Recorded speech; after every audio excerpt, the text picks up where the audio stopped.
120 ming so'mlik yem yeydi, 400 ming so'm daromad beradi. Ha, sizda 5000 ta. 5 ming so'm. Endi uni 5000 ga ko'paytirsak qanaqa? 2 millioncha daromad. 2018-yildan beri shu bedanaga qiziqib, shuni ko'paytirib yuribmiz.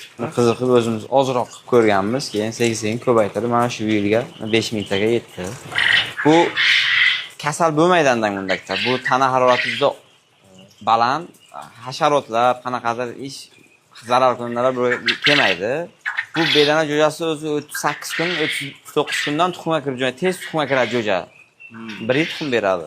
Jo'jasi juda arzon, 1200 dan 1400 so'mgacha olasiz. Asosiy buni qilganda daromad olasiz. Xarajati kam buni. 25 gram yem yeydi bir kunda, shu bitta tuxum beradi. 25 gram yemiz 200 so'm atrofida tursa, bitta tuxum 500 so'm turadi. 1000 ta bedana 800 ta tuxum tutsin desak, u 25 kilo yem yeydi. Yem so'q qo'yasiz, bu bir kunda 1-2 marta kiramiz bu xonaga, 5 minut 10 minutda chiqib ketamiz. Bo'ldi o'zi. Hamma suvni ham olib kelib qo'yganmiz, o'zi ichib yuradi. Hayoti davomida bitta bedana nechta tuxum beradi? 300 tadan ortiqroq. Bugun bedananing tuxumi qanchadan dedingiz? 500 so'm. Biz topshiradigan narximiz. Ha, bu optim narx deymiz. Optim narxi 500 so'm hozir. Ulgurji narxi 500 so'm. Sotishda qanaqa qiyinchilik bormi? Talab juda yaxshi. Respublikamizda hamma hududda shunday, talab juda yuqori bunda hozir. Tuxum qolib ketdi, unaqa narsa yo'q. Yo'q, bir kundan qolmagan bizga. Bir kundan ikkinchi kunga qolmaydi hozir. Hozir ham ko'rdik, chiroyli qilib qadoqlab qo'yibsiz. Masalan, bugun qancha tuxum oldingiz masalan?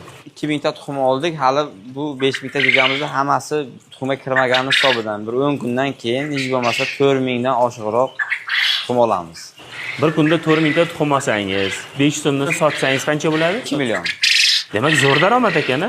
Juda zo'r daromad. Endi qarang, mana siz 1 yil tuxum berdi deyapsiz. 1 yildan keyin nima qilamiz buni endi? Bir qaridi, tuxum bermay qo'ydi. 1 yildan keyin buni go'shtga topshiramizda yana almashtiramiz.